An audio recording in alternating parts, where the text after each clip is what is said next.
नमस्कार बच्चों, मैं लाली मीना आज आपके लिए आपकी पाठ्य पुस्तक वसंत भाग 1 में संकलित कविता झांसी की रानी के प्रश्नोत्तर लेकर आई हूँ।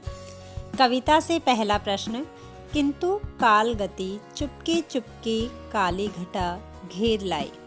इस पंक्ति में किस घटना की ओर संकेत है? इसका उत्तर है, इस पंक्ति में झांसी के राजा गंगाधर राव की आकस्मिक मृत्यु तथा रानी के असमय विधवा होने से सारी खुशियों के शोक में बदलने की घटना की ओर संकेत किया गया है। प्रश्न 1 सेक है, किंतु काल गति चुपके चुपके काली घटा घेर लाई। काली घटा घिरने की बात क्यों कही गई है? इसका उत्तर है, जिस प्रकार काली घटाएं घिरकर सूरज को ढक लेती है तथा उसकी रोशनी को कम कर देती है, उसी प्रकार निसंतान ही राजा की मृत्यु हो जाने के कारण रानी के जीवन में काली घटा घिरने की बात कही गई है। इससे झांसी की खुशियां समाप्त हो गई और दुख के काले बादल छाने लगे। कविता से दूसरा प्रश्न, कविता की दूसरी पंक्ति में भारत को बूढ़ा कहकर और उसमें नई जवानी आने की बात कहकर सुभद्रा कुमारी चौहान क्या बताना चाहती है? इसका उत्तर है, भारत को बूढ़ा कहकर सुभद्रा कुमारी चौहान यह बताना चाहती है कि भारत दीर्घ काल तक अंग्रेजों की गुलामी में रहने से कमजोर हो रहा था। भारत की दशा जर्जर हो गई थी। लोग अपने आप को कमजोर और असहाय महसूस करने लगे थे। ऐसा प्रतीत होता था जैसे सारा देश ही बूढ़ा हो गया है।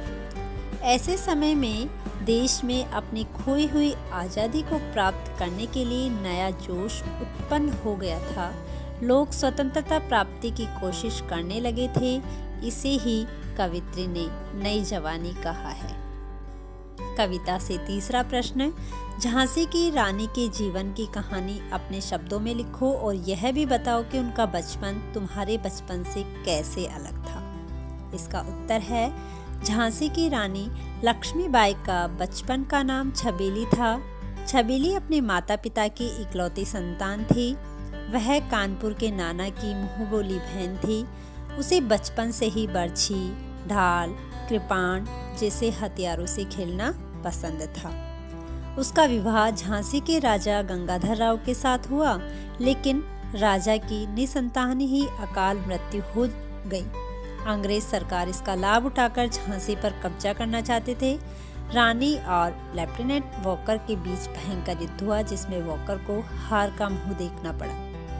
रानी ने कालपी और ग्वालियर पर अपना अधिकार कर लिया, लेकिन अंततः रानी युद्ध करते हुए वीर गति को प्राप्त हुई तथा उनका नाम सदा सदा के लिए अमर हो गया।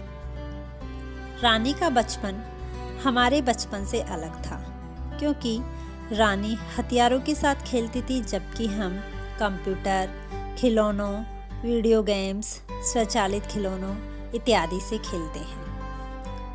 कविता से चौथा प्रश्न, वीर महिला की इस कहानी में कौन कौन से पुरुषों के नाम आए हैं? इसका उत्तर है, वीर महिला की इस कहानी में शिवाजी, नाना साहब, Dalhousie, Peshwa Bajirao, त्यातर Tope, Azimullah, Ahmad Shah Maulvi, Thakur Kunwar Singh, lieutenant Walker, Scindia, general Smith, Hugh Rose आदि नाम आए हैं। अब आगे भाषा की बात के प्रश्न। प्रश्न 1, नीचे लिखे वाक्यांशों को पढ़ो। झांसी की रानी, मिट्टी का घरौंदा, प्रेमचंद की कहानी, पेड़ की छाया, ढाक की 3 पात, नहाने का साबुन, मील का पत्थर, रेशमा के बच्चे, बनारस के आम।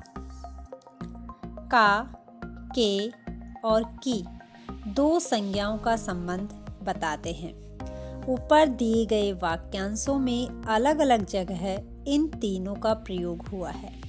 ध्यान से पढ़ो और कक्षा में बताओ कि का, के और की का प्रयोग कहाँ और क्यों हो रहा है। तो आइए हम उत्तर की ओर चलते हैं। सबसे पहले का प्रयोग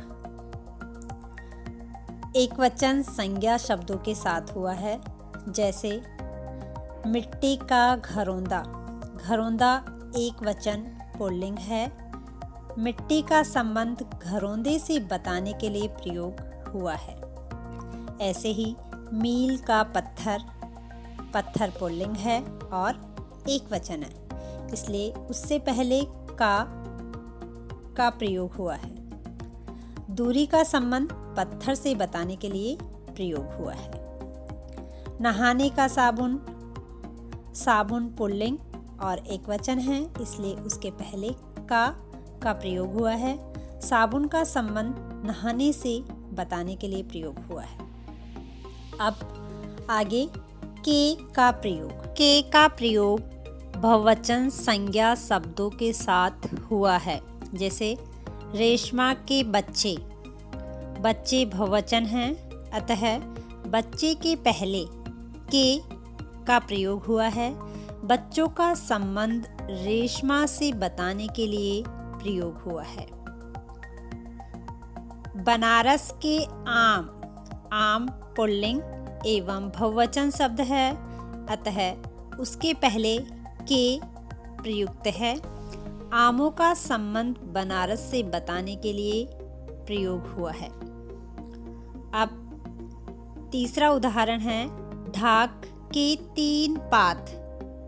तीन पात बहुवचन है, अतः तीन पात से पहले के का प्रयोग हुआ है। पात का संबंध ढाक से बताने के लिए इसका प्रयोग हुआ है। अब आगे हम देखते हैं की का प्रयोग। की का प्रयोग स्त्रीलिंग सूचक संज्ञा शब्दों के साथ इसका प्रयोग हुआ है, जैसे झांसी की रानी। रानी स्त्रीलिंग है, इसलिए उसके पूर्व की लगा है। रानी का संबंध झांसी से बताने के लिए यहाँ की का प्रयोग हुआ है। अगला उदाहरण है पेड़ की छाया। छाया स्त्रीलिंग है, इसलिए उसके पहले की लगा है। छाया का संबंध पेड़ से बताने के लिए प्रयोग हुआ है। प्रेमचंद की कहानियाँ। कहानियाँ स्त्रीलिंग है, इसलिए उसके पूर्व की लगा है। कहानियों का संबंध प्रेमचंद से बताने के लिए इसका प्रयोग हुआ है।